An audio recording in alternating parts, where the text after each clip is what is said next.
They got a building on Chaplain. I walked around the building. The Lord told me to walk around it 7 times. And I walked around it 7 times, like the wall of Jericho.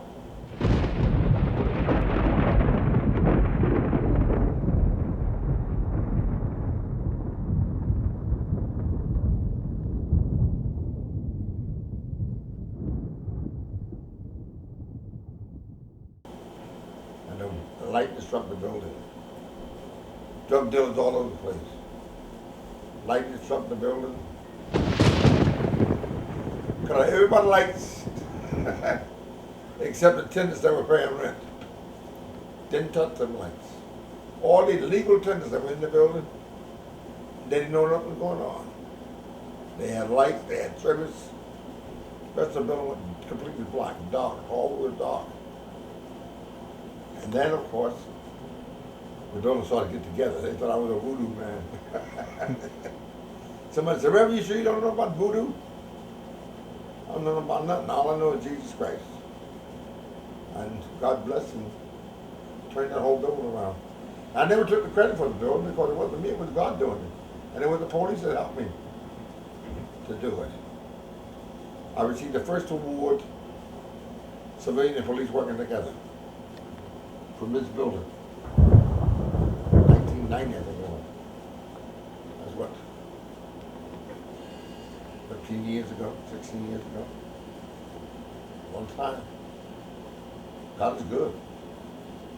And he always backs me up. Hallelujah. When I walk in and say something, God backs me up. Oh man, you don't want to, no, don't do that. You don't want to hear that one. Judge told me to shut up and get out of his courtroom. So I shut up. I left his courtroom. He threatened to do what he gonna do to me. Next morning he never got to court. He slipped and fell on the ice, broke his leg. I didn't pray nothing against him, I didn't pray for him or anything. It just happened. So the word spread. The white-headed old man. I wasn't really white-headed, I had mixed gray, I had a big afro, that's what it was. When God backs you up, can't nobody stop you. My name is Paul Evanet, and I'm the assistant pastor here at Holy Tabernacle, number 1 Church of God in Christ. I've known Dr. Hardy Smallwood. We call him Pastor Hardy. He's a personal friend of mine from back in the day, as people would say. We have to go back over 15 years when he was a member of our first church with our pastor, the late Dr. Richard Lawrence Bratton. I'm proud to be a member of Holy Tabernacle number 1 and serve with him side by side. We're good friends, my family. In fact, our church started in my living room. We were in my living room for 2 years. And I remained with Pastor Hardy up until this present time. Hi, my name is Tamara Boynes, and I'm a member of Holy Tabernacle number 1. And I've been a member for about 9-10 years. I'm the choir director of the youth. He's very humble, and the years that I've known him, he's been like a father figure to me and my children.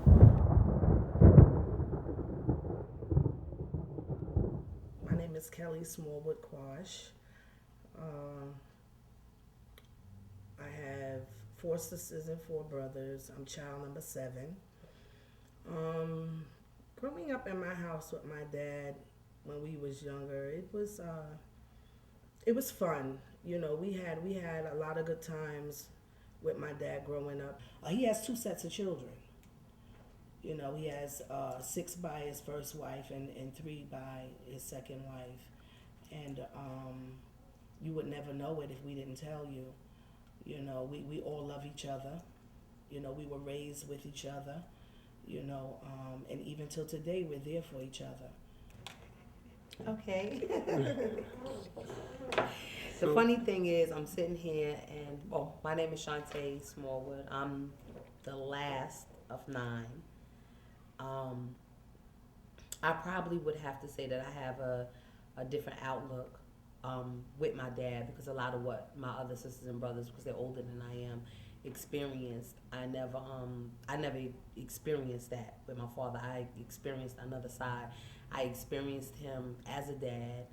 I experienced him, I can remember a lot with the job that my mother did do, a lot of things that my mom wasn't able to attend. I remember my first kindergarten play that I did, I remember seeing my father there. At that time I was living with him, and my father had rules, and even though I was, I'm a little teenager now, and at that time I was like 18 years old, and he's like, in my house, you have to be in the house at 11 o'clock. Those were the rules. And I remember that was one of the times this guy I was dating, and I was about 18 years old. This guy I'm dating, I stayed out all night because I figured, hey, he ain't gonna let me in at 11, so I might as well just stay where I am. Well, little did I know, my father had a station wagon, and he come driving down, it was on Macon and Lewis. He come riding down Macon Avenue, and so he sent Kelly to the door. He didn't come to the door. Sent Kelly to the door. Yeah, I remember that. Loved it. He said, look, she liked for me to get beaten. He sent Kelly to the door, so Kelly come to the door, and I'm in the room, so the guy's mom answered the door and everything. Long story short, they said that I wasn't there. Because the mother didn't want me to get in trouble, She's like, oh, well, I don't know. So she called her son, and her son name was Sean, too. So I'm like, oh, my God. I'm looking out the window because his room is there. And I'm looking like, oh, God, my father. I can't believe my father's out here. Now, mind you, it's summertime. And you know how Bed Stuy, everybody outside, like all his brothers, everybody's like on a corner. I'm like, oh, God. So Kelly tells the mom, says, look, my father's outside, she's only 18 years old, and, if she is here, could you tell her to come out? So, of course, she came in, she talked to me, so I came outside. He had a pair of jeans tied around his hand, and that just shows you that he just didn't know how to beat me, because he didn't even have a belt. He had a pair of jeans wrapped around his hand. He didn't even come prepared to beat me. He was swinging them. Chasing me around the car, running around the car. He's like, what I say? You go, bam, you go come in. He hitting the car. He didn't touch me not one time. So we laugh about stuff like that. Hostro College. It's in the Bronx. And I was supposed to give the benediction. And Dave Deacon was really afraid of me to speak. I wouldn't say he was afraid of me. I guess he was afraid I was going to say too much. He went and he spoke and told me, he said, Reverend Smallwood, don't make it. They want to get out of here. Been too long. These kids been through college. He's a man. They've been through college. They've been hearing this, whatever you're going to say, has been said already. Whatever you can say has been said already. I said, don't say nothing, don't worry about it. Man, I'm here, because he was he's the one appointed me chaplain. I said, he's the one, whatever you say, you're the mayor. By him being black, didn't make a difference. He was the mayor. What he said was that. Many times Rudy Guiliani has asked me, and Rudy is my friend.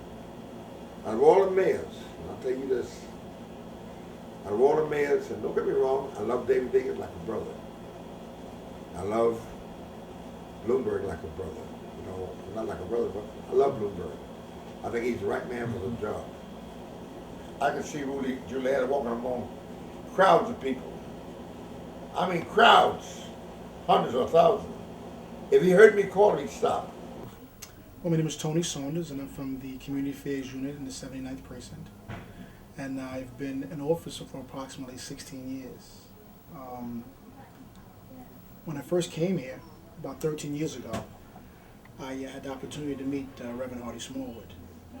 Reverend Smallwood walked into this office. He had a down-king look about himself with the white hair. He had this shield around his neck, and I looked at this guy and said, who's this guy? And he walked in, and very respectively, officers were walking up to him, shaking his hands, and, hey, Reverend, how you doing? How's everything?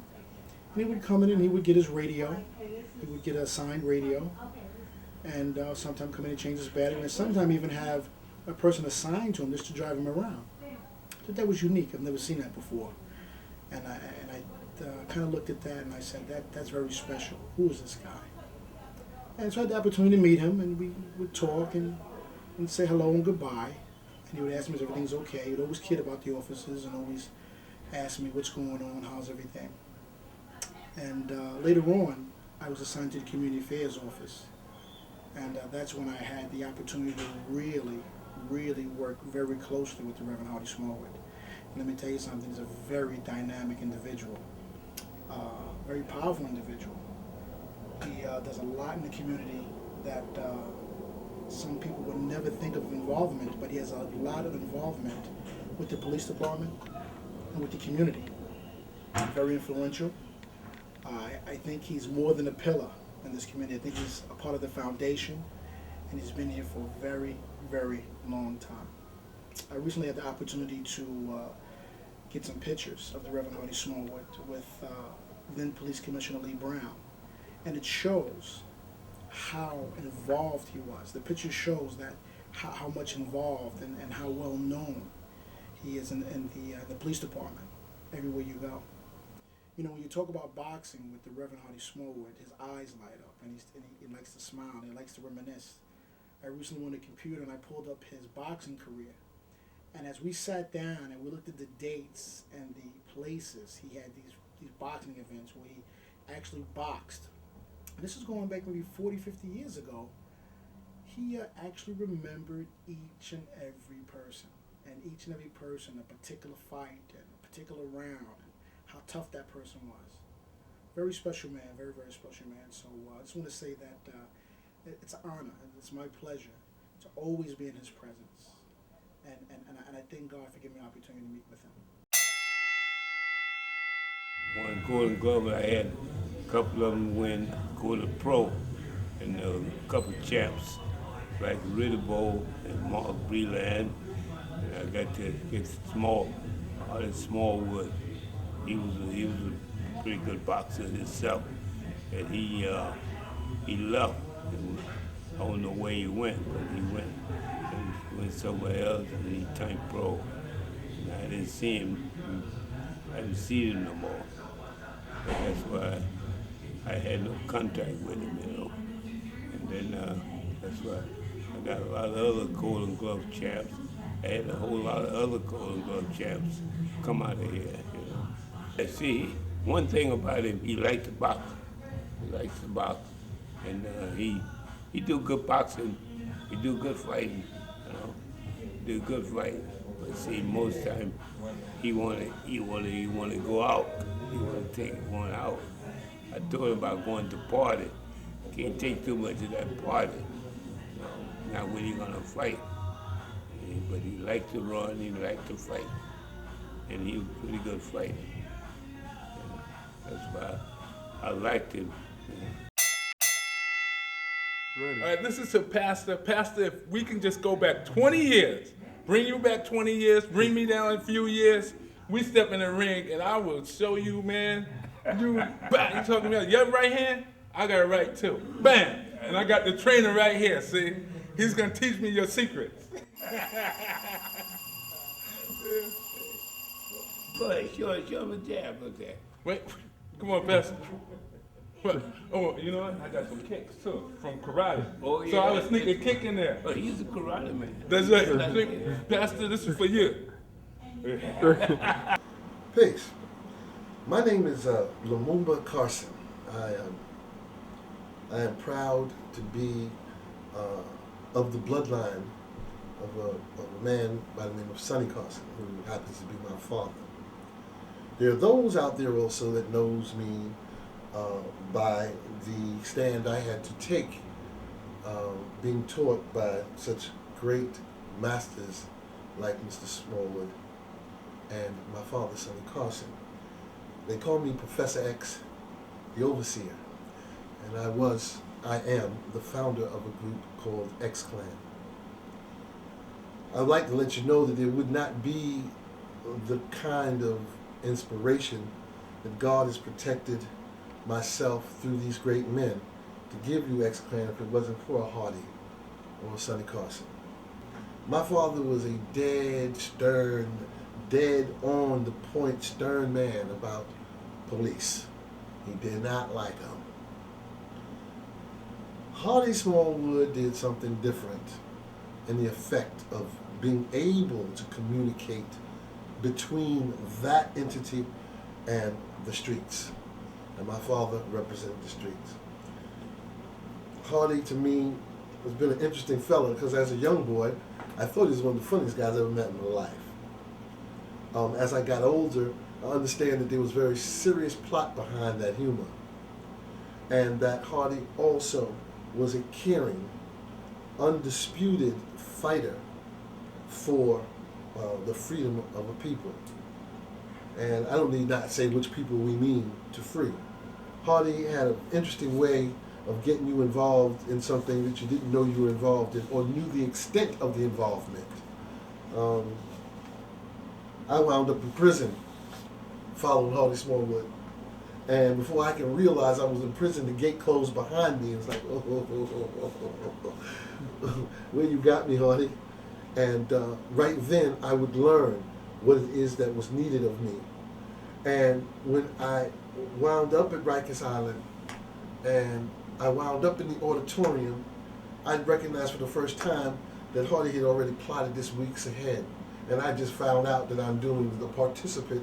I am the participant in this affair, and I'm finding out on the day that I get locked up by someone telling me we just ride up to the prison and you're just going to take care of a few things and you'll be on your way. Well, these are experiences I'll never forget, because when you get behind those gates and you see young black men captured the way that prison system has them, you can do nothing but give your all. I remember after being placed on the stage, Hardy making a note that I must do what I must do, and I did what I do, and I stirred up a stadium full, an auditorium full of inmates. You know what kind of mess that could be? I literally lifted them out their seats, and when I was finished, they were about to tear up something. And Hardy pulled me to the side after they were police officers having problems with, or correctional people who were having problems with the stages that I had already riled this crew. I remember looking concerned, and Hardy said to me on the side, "You did exactly what you're supposed to do, son. Don't worry about that. You get over in the corner now, let me do what I do." This is the attitude that I remember in many other places when it came to the intention and the character of Hardy Smallwood. I met Hardy Smallwood possibly in the early 1960s. At that time, I was active politically. He was active with his church, First Baptist Church. And Reverend Clarence Norman Sr. was his pastor, and they were also politically active. And at one point, me and Reverend Norman and Hardy Smallwood and Clarence Norman Jr. decided to band together as a united group to see if we could help our community, which was in Crown Heights at that time. And in 1976, I ran for district leader in that community, and Hardy Smallwood was one of my persons that helped me become the district leader in that district. After I became district leader, Reverend Hardy Smallwood became the liaison of my district office to the community. He was very active with the tenant groups. He helped the tenants with their problems throughout that community. And he had been doing this since 1976 up to date. Hey, how you doing? My name's Claude Burns. I'm a bail enforcement agent. Today we're going to be talking about my boss. Everybody, has a boss. My boss is Reverend Hardy Smallwood. And I'll tell you, one of the most important things he has done for me in my life is that he has shown me a way in which the norm does not behave.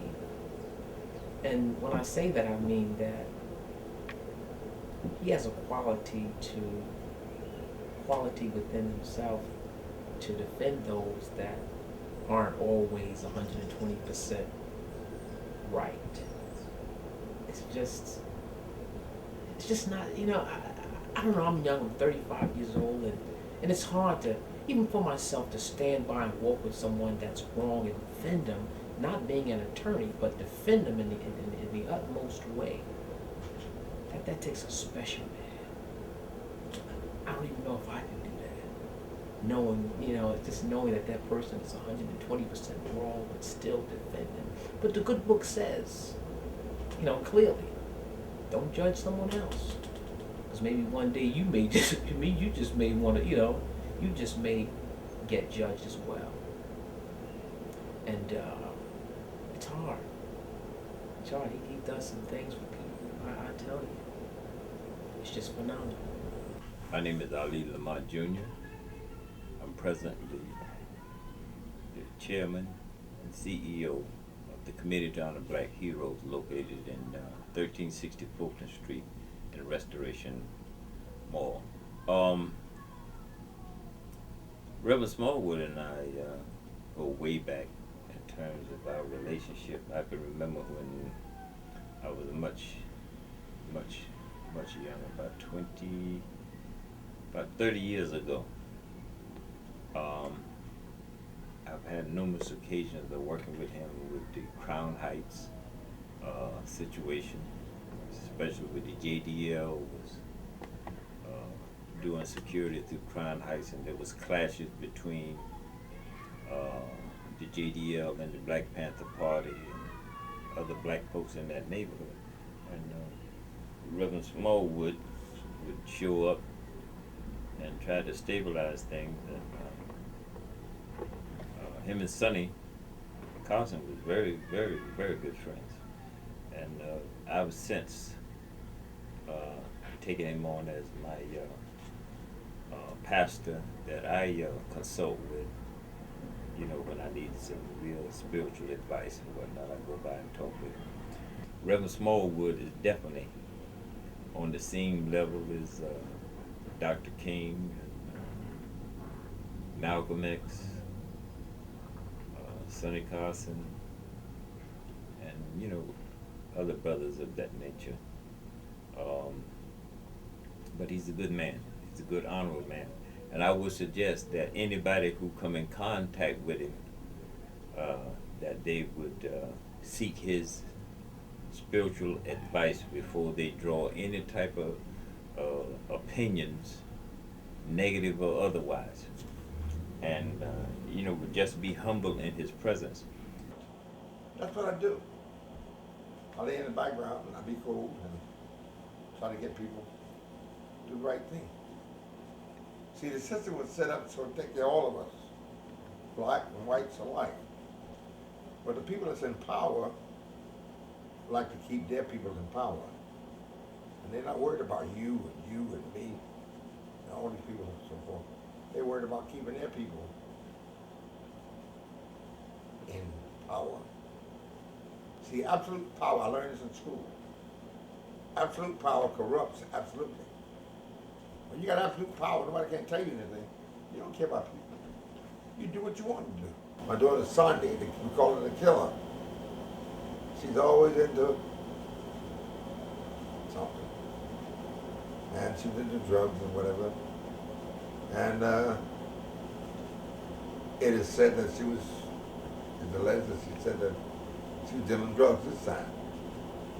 So when the guy came for his money, he didn't have her money. She didn't have his money, something.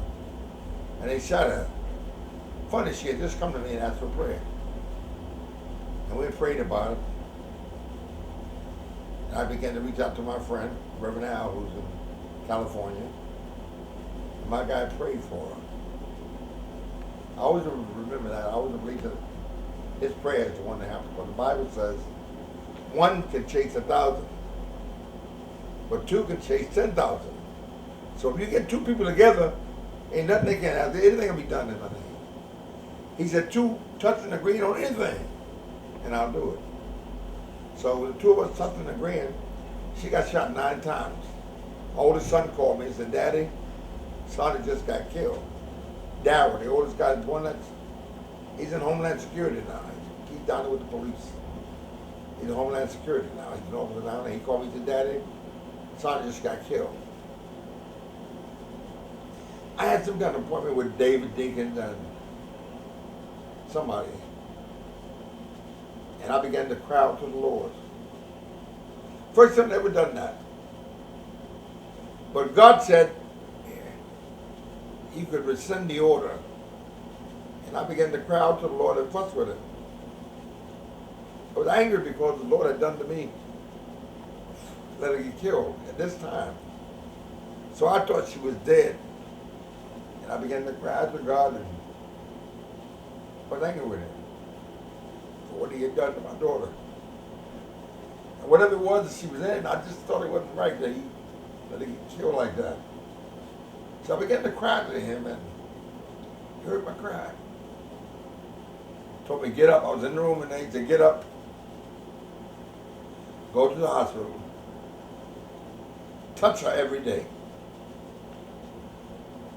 No matter what, you go and you see her and you pray for her and touch her every day. And she lay there, comatose. They put the stuff in her mouth. You know how you breathe and you have to breathe in it. They had her breathe. Her body was cold. Even the kids told me, said, Daddy, take off that.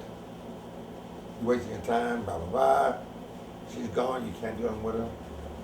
But God had spoke to me. See, the Lord takes it, the Lord say do. He said touch her every day. And I used to walk. Things were so bad for me. I would walk from here to Knickerbocker Avenue. Pray for my daughter. And then one day, I asked the church to pray for her. And the whole church started to pray for her. And next weekend, I got up to go to the hospital, and everything was hunky-dory. How David said, the day the Lord has made, I'll rejoice and be glad in it. And I wasn't down anymore. I felt good. I felt like walking. I didn't want to be bothered. I walked to the hospital. I had a car there too. But I walked to the hospital, I got there. I began to pray for her. She came out the coma. And I was afraid that when she came out the coma, she wouldn't know who I was. So I prayed on the way the Lord let her be just like she was with me. But she got shot. That may have been a mistake. I asked God to let her come back. See, sometimes if you get shot and you come back and get saved, you become a better person. But I asked the Lord to come back just the way she was. Because I don't want to come out of They had a guy just came out of a coma. He'd been in a coma for 7 years. He came back, he didn't know who nobody was. And they had to remind him, no, I didn't want that. It's like a vegetable. So I began to talk to God. And sure enough, we got there, we prayed. And she woke up and she said, Daddy, I'm hungry. Boy, I went off. They couldn't stop me from shouting all over that place. Praise God. Ooh! It was going to lock me up. Praise the Lord. And she got up. Then they had the police there because of the drug involvement. And the cop watching her all the time. Commissioner Ward was commissioner then. He moved her from there. Moved her someplace else. No one knew where she was at. So when she came out of the hospital, she went to the Bronx to live with her sister, Faith, the other cop. And she stayed there. So she could walk, get around. Well, God's done miracles in my life so many times. chance. He saved it, gave it back to me. Oh man, that's just tip of the iceberg, man. And this family, God has done so many things. A lot of women, he was very much liked by a lot of women. You know, he was a very handsome fellow when he was younger, and he thrived off of that. His looks and the way he dressed. Oh, he was the flashiest dresser you ever want to see. My father always had on a three-piece suit. Always had on a three-piece suit. And he had that afro. Oh, boy, he had the prettiest afro you ever want to see. He was a very handsome and attractive man. If I had to sum up my father, I would sum him up as very merciful, very gracious, very, very loving, silly, confused at times, just out of sheer not knowing. But overall, my dad was the best in my life. I wouldn't change him for nothing in the world, and I really think that he's my strong tower. You know, today I was here and I was working, and I got a phone call, and there's this voice on the phone, and he goes, "Hey, where you been all day?" And of course, I know the voice, and as soon as I acknowledge him, he starts praying. And, you know, as officers and just as being a human being in today's society, you get phone calls sometimes, and you're always giving good advice, and you're always, you know, reaching out to individuals, and sometimes you forget yourself. But when he called me today and he started praying, sometimes you need that with everything that you go through every day, personal and business. Sometimes you need that, but the man takes the time to call me up, and not just to say what's going on in the community, what's going on down the block, what's going on in the park. Take the time out to call me up and to actually pray for me. Now, what else can I say about the man? What else? Brooklyn has heroes that don't proclaim their heroism. Brooklyn have heroes who don't quest for the shine. Brooklyn have heroes that do what they got to do, and history will speak on it. Let this documentary be one of those tools that will document one of our heroes. His name is Smallwood. And by the way, he would not appreciate it if I didn't do this. So I must get into my mask, and I must do what I do. When I'm not walking the paths and reading and doing the study of streetology taught by Sonny Carson, when I'm not being influenced by the pages that lifts the spirit from Marcus Garvey, as I sit here and recall all of the great energy coming from great men that I call heroes, Smallwood comes to mind. And this is protected by the red, the black, and the green, with a key. Smallwood, to the road, sissy, and you don't stop.